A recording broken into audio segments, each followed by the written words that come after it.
Hasil final rekapitulasi pemilu 2019 telah ditetapkan. Ya, pasangan Joko Widodo dan Kiai Haji Ma'ruf Amin dipilih oleh rakyat secara konstitusional menjadi pasangan pemimpin Indonesia pada tahun 2019 hingga tahun 2024. Untuk mengulas hasil perolehan suara final, sudah hadir di studio ada peneliti CSIS Arya Fernandes dan juga ada politikus Partai Nasdem Mas Taufik Basari. Mas Taufik dan juga Mas Arya, selamat pagi. Selamat pagi Mas Tobas dan juga Mas Arya. Terima kasih sudah hadir bersama kita hari ini. Sebelumnya saya tanya dulu, kaget nggak dengan penetapan dari KPU sekitar pukul 1.46 tadi pagi dini hari?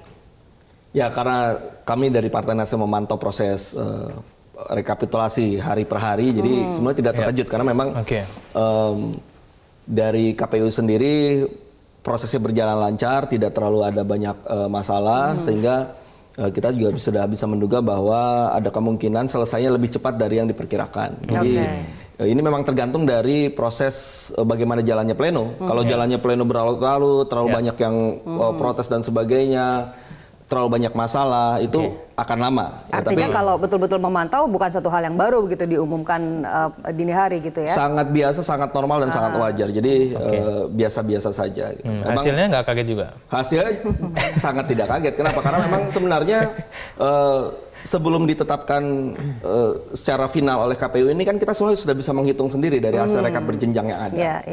Sebelum sampai ke KPU pusat kan kita sudah punya yang namanya formulir DC1 di tiap-tiap provinsi. Kita sudah bisa menghitung manual, tapi memang kita tetap menunggu hasil KPU pusat karena barangkali saja ada beberapa koreksi perbaikan yang harus dilakukan ketika pleno itu. Tapi gambaran umumnya sebenarnya sudah bisa terlihat. Jadi kita juga agak heran kok masih saja ada yang mempersoalkan situng KPU padahal dokumen-dokumen dari hasil rekap berjenjang ini kan sudah kita miliki semua dari setiap partai. Oke, jadi hasilnya 55,5 dan 44,5. Mirip dengan hasilnya CSIS? Ya, sejauh ini kalau kita lihat memang relatif selisih antara hasil real count yang dilakukan oleh KPU dan hitung cepat yang kami lakukan pada tanggal 17 April. Itu selisihnya masih sedikit di angka 0,1 ya, sekitar 0,1. Jadi dan tidak hanya CSIS, beberapa lembaga quick count lainnya juga sejak awal sebenarnya sudah memprediksi bahwa hasilnya nggak akan bergerak jauh di angka 54-55 gitu ya. Dan sementara untuk Prabowo-nya di angka 44-45 gitu. Tapi dari lembaga survei sendiri apakah hasil ini bisa membuktikan bahwa lembaga survei ini kemarin hasilnya pada saat quick count berbayar memihak salah satu? Bisa paling tidak hasilnya bisa menjawab itu, itu tidak? Pertama tentu itu tuduhan yang gagal gitu ya, yang kurang relevan karena hasil situng dan rekapitulasi yang dilakukan oleh KPU itu kan dipantau orang, datanya terbuka, semua publik bisa akses datanya gitu ya. Dan yang kedua juga selain KPU juga ada lembaga masyarakat sipil yang juga melakukan proses yang sama, ada kawal pemilu gitu ya. Dan di tahap ketiga ada quick count. Jadi ini menunjukkan bahwa tuduhan itu tanpa argumen yang kuat gitu ya, tanpa berdasar, dan ini menunjukkan sekali lagi bahwa sejak 2004 sampai sekarang itu hitung cepat yang dilakukan dengan metode yang ketat, yang benar, dengan quality control yang juga ketat itu sebenarnya mampu memprediksi siapa yang akan menang dan siapa yang akan kalah gitu. Baik, kita akan bahas lebih lanjut lagi mengenai hasil final rekapitulasi suara usai jeda berikut ini. Pemirsa jangan kemana-mana.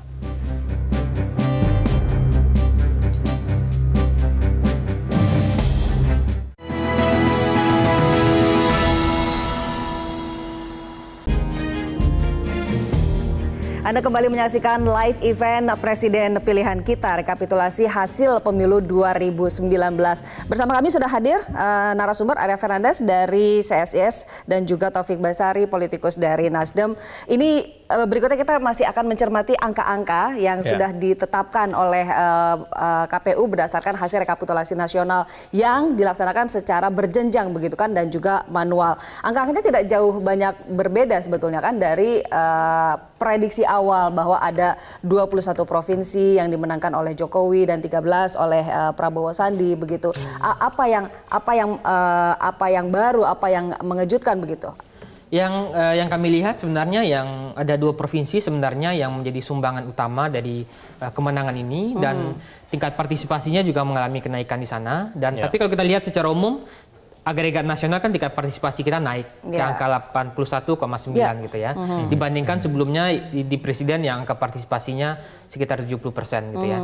Tapi kalau kita lihat, menurut saya kemenangan Pak Jokowi itu disumbang oleh ya tentu provinsi-provinsi lainnya, tetapi ada Jawa Tengah di mana kenaikan suara petahana itu naik sekitar 10,6 dibandingkan pemilu sebelumnya. Begitu juga Jawa Timur yang naik 12,6 gitu ya. 10,6-nya Jawa Tengah dan Jawa Timur itu artinya bisa jadi satu provinsi di mana gitu kan? Karena itu provinsi-provinsi gemuk ya. Kalau misalnya jumlah pemilih di Jawa Timur itu sekitar 25 juta, itu sudah 2.500.000 sendiri gitu ya. 10% nah, ya. tetapi ada juga daerah-daerah, ada 8 provinsi yang kenaikannya itu di atas 10%. Ada tadi Jawa Tengah, kemudian Jawa Timur, ada Yogyakarta juga. Bali naiknya bahkan 20%, kemudian ada NTT, ada Sulawesi Utara, ada Papua dan Papua Barat. Itu adalah provinsi-provinsi yang kenaikannya di atas 10%. Tapi ada juga provinsi-provinsi yang di mana suara Jokowi cukup turun drastis ya. Misalnya ada yang paling kuat itu terjadi di Aceh, di mana penurunannya sekitar 31% dibandingkan pemilu 2014. Begitu juga di Sulawesi Selatan, turun sekitar 28%. Ini juga mungkin karena faktor Pak JK-nya. Tapi kalau kita lihat agregat secara nasional itu suara petahana sebenarnya naik. Naik sekitar 2,3,5% dari sebelumnya 53,15%, sekarang di angka 55,5%. Penjelasannya kalau misalnya pada tahun 2014 Jokowi menang 23 provinsi, tapi kemudian pada tahun ini 21 provinsi saja. Nah ini penjelasannya berarti karena jumlah penduduk juga, yang partisipasi juga menambah gitu ya Mas Ari ya? Ya, pertama partisipasi naik gitu ya, kemudian di daerah-daerah yang 2 provinsi yang kalah itu kan selisihnya relatif tipis gitu ya. Misalnya terjadi di Bengkulu gitu ya, jarak antara 01 dan 02 relatif tipis gitu. Kalau Mas Tobas sendiri, ada catatan nggak provinsi-provinsi yang kalahnya telak banget nih Jokowi gitu?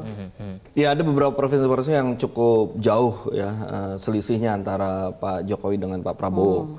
Seperti di Aceh ya, kemudian di beberapa tempat lainnya seperti di Kalimantan Selatan, di Sumatera Barat terutama gitu ya.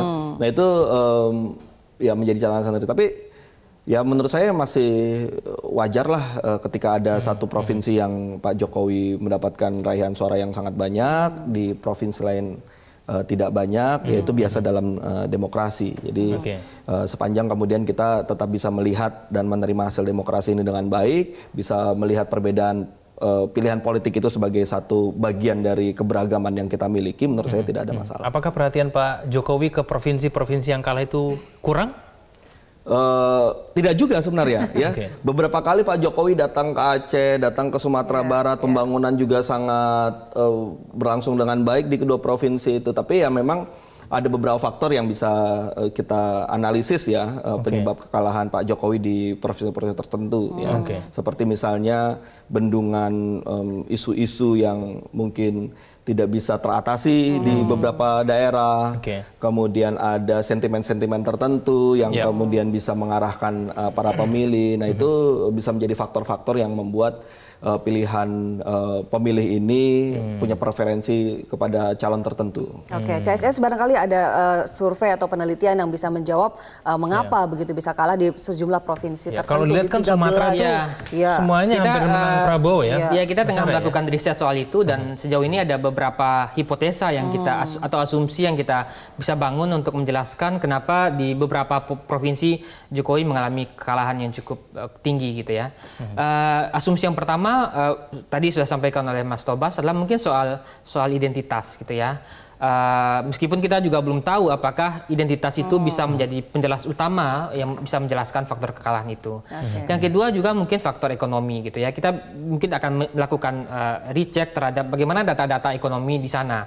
Apakah misalnya daerah-daerah yang dimenangkan atau daerah-daerah yang Jokowi mengalami kekalahan, bagaimana misalnya harga komoditas gitu ya, bagaimana misalnya harga pangan gitu ya, bagaimana kepuasan publik terhadap ekonomi gitu ya.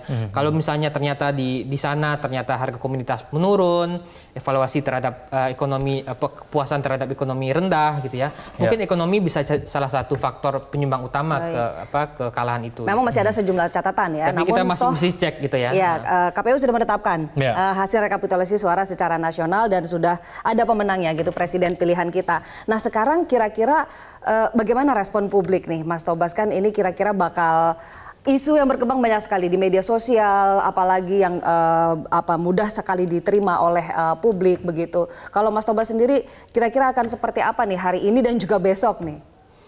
Ya, pertama-tama tentu yang kita harapkan adalah para tokoh-tokoh dan elit-elit politik ini bisa memberikan satu pendidikan dan pembelajaran politik yang baik kepada publik, ya. Bukan malah memanfaatkan sentimen dan emosi publik untuk memperkeruh suasana. Itu adalah tanggung jawab kita semua nih, tanggung jawab orang-orang yang memang punya pengaruh didengar oleh publik, bahwa kita sudah melalui suatu proses ini dan sudah berakhir dengan penetapan hasil tadi dini hari tadi, ya. Dan apapun hasilnya kita harus terima. Kita masih punya pekerjaan besar ke depan, ya. Yang mau oposisi tetaplah oposisi, ya, dan bekerjalah, berfungsilah sebagai oposisi yang baik. Bagi yang kemudian memenangkan konsentrasi ini, bekerjalah menjalankan pemerintahan ini dengan baik. Tapi kalau misalnya ada yang mengajukan permohonan sengketa begitu, sudah siap juga? Begini, dari seluruh proses ini kan kita sama-sama, saya garis bawahi sama-sama, artinya seluruh partai politik yang punya wakil di DPR bersama-sama menyusun satu prosedur, ya. Sistem dan prosedur untuk menjalankan proses pemilu ini. Ya, ada tahapannya, ada kalau misalnya kita tidak puas bagaimana cara keberatannya, bagaimana cara mengajukan sengketa termasuk ke Mahkamah Konstitusi jika tidak puas terhadap hasilnya. Nah, tentu kalau misalnya terhadap hasilnya tidak puas, ya kita persilahkan kepada semua berbagai pihak yang tidak puas ini untuk mengajukan ke Mahkamah Konstitusi. Semua ada mekanismenya dan kita akan diskusi lebih lanjut tentang tahapan sengketa pemilu ini setelah jeda pemirsa, dan kita masih akan diskusi lagi dengan Mas Taufik Basari dan juga dengan Mas Arya Fernandes, namun kita akan ada narasumber baru di segmen berikutnya. Pemirsa jangan kemana-mana, tetap bersama kami.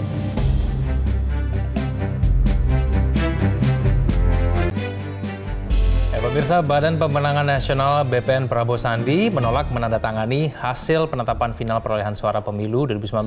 Lantas, bagaimana proses pemilu selanjutnya?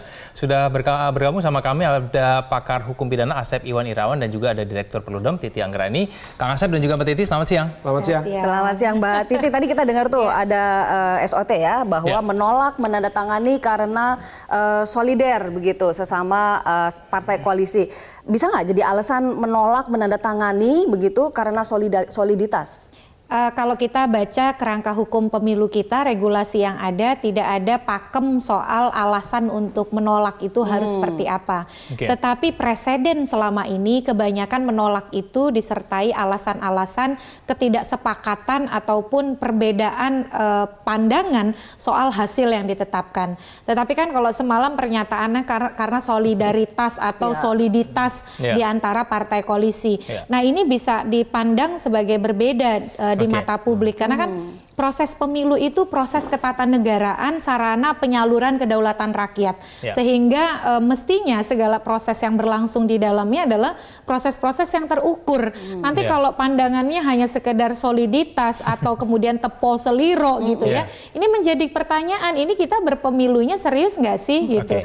Kalau solidaritas kok harusnya kan berdasarkan data-data, fakta dan lain sebagainya. Itu yang menjadi catatan dari proses yang semalam, apalagi Pileg Pilpres itu sesuatu yang berbeda loh.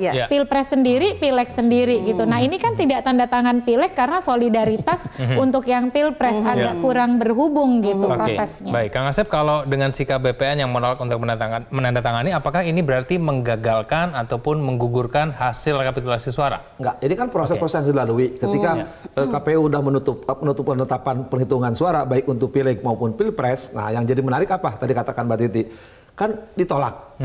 Kalau ditolak, berarti kan semuanya ditolak dong. Padahal lain pihak yang Pilegnya diterima kan.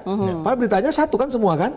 Nah, itu kan jadi menarik. Tapi kalau Pilpresnya mungkin maksudnya menolak Pilpresnya, berita acara itu kan diumumkan semua tadi malam itu kan berita acara dinyatakan, penetapan juri dinyatakan, tapi tidak mau tanda tangan. Nah, ketika dia tanda tangan sebenarnya udah sah, itu haknya dia sekali lagi itu hak ya, hak dia untuk menolak atau menyatakan untuk menerima diberikan oleh undang-undang. Cuma persoalannya ketika tadi menyatakan pernyataan menolak alasan soliditas dan solidaritas, persoalannya apakah penolakan itu juga akan menolak menempatkan orangnya? Itu jadi pertanyaan bagi saya. Tapi kalau tidak, kalau Pilpres boleh misalkannya menolak orang, tapi Pilegnya kan mereka senang kan beberapa partai tapi tidak menandatangani juga untuk tapi secara hasil saya harus akui, cuma tadi persoalannya kan harusnya konsisten dong. Tidak mengurangi keabsahannya begitu tidak ya. Tidak keabsahan sah itu karena itu hak dia untuk menyatakan keberatan atau tidak atau keberatan itu sendiri.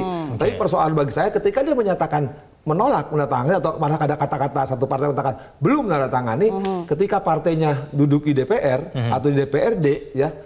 Apakah dia tidak? Oke, Mbak Titi, alasan untuk menolak menandatangani khususnya yang Pileg dan juga Pilpres katanya masih ada sejumlah catatan. Ada 5 provinsi yang ada catatan. Salah satunya Papua sendiri ada 5 wilayah katanya. Apakah sudah sampai pada level ini rekapitulasi nasional sudah ditetapkan masih bisa menggugat ada masalah di 5 provinsi lalu minta pemilihan suara ulang? Apakah masih bisa diperkenankan? Secara prosedural masih bisa, karena kan penetapan di provinsi itu sendiri tidak harus semuanya itu bersepakat dan tanda tangan. Jadi proses ini berjenjang. Keberatan ataupun kalau mereka tidak mau tanda tangan itu memang menjadi hak dari peserta pemilu. Maka KPU akan mencatatkan di dalam berita acara. Jadi kejadian-kejadian khusus semua yang berlangsung pada saat proses rekap itu akan dicatat. Jadi istilahnya begini, persetujuan atau ketidaksetujuan peserta pemilu bukan prasyarat sahnya proses rekapitulasi di setiap jenjang.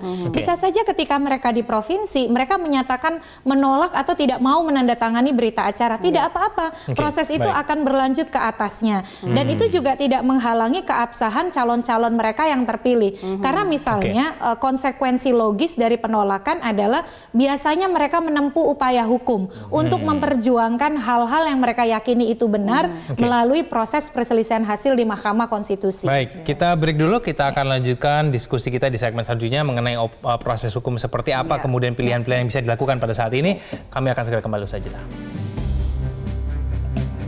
Bisa kembali lagi kita lanjutkan dialog kita. Saya kembali kepada Mbak Titi. Mbak Titi, sekarang upaya-upaya yang bisa dilakukan kalau keberatan dengan hasil pemilu.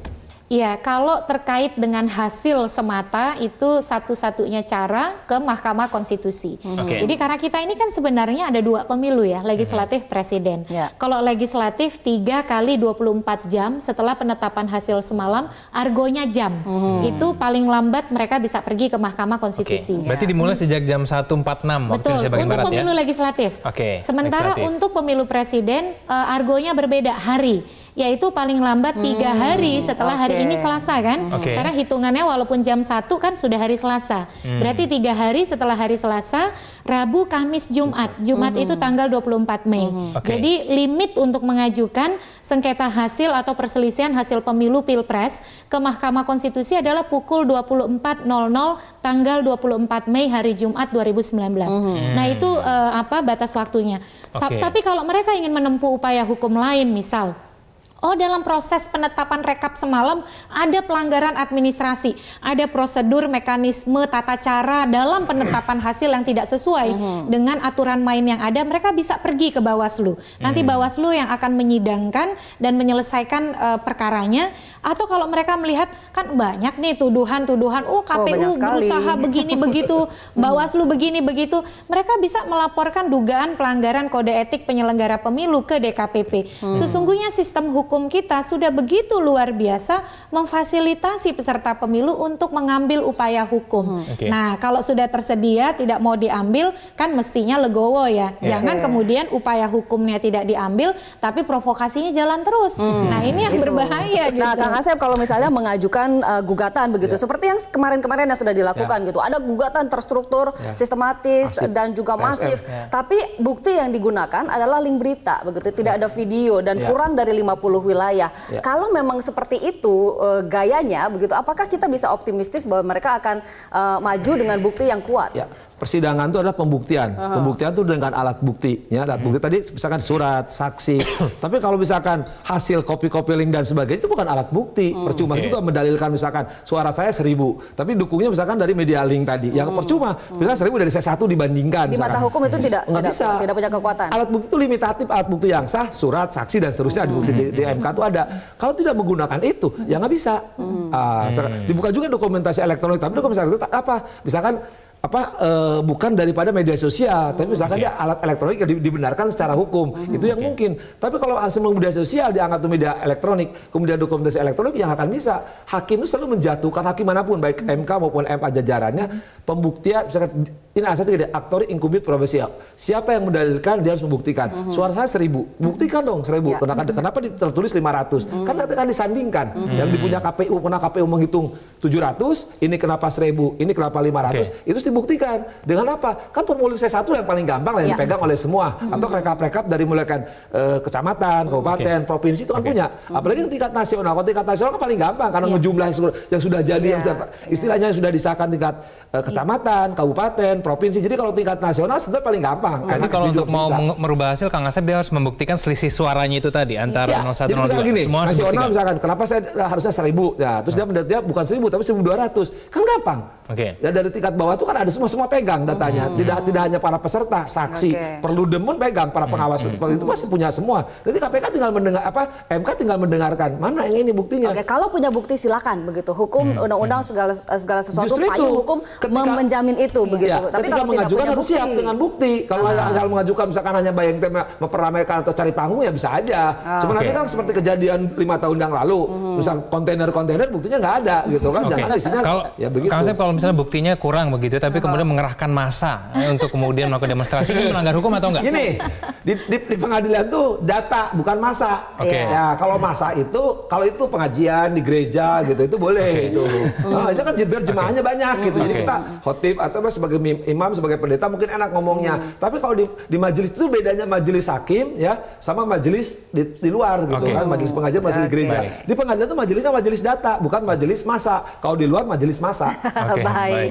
Terima kasih Kang Asep dan juga Mbak Titi, seru banget ini dialog kita. Live event Presiden Pilihan Kita masih akan berlanjut sesaat lagi, namun kami harus jeda dulu. Pemirsa jangan kemana-mana, tetaplah bersama kami.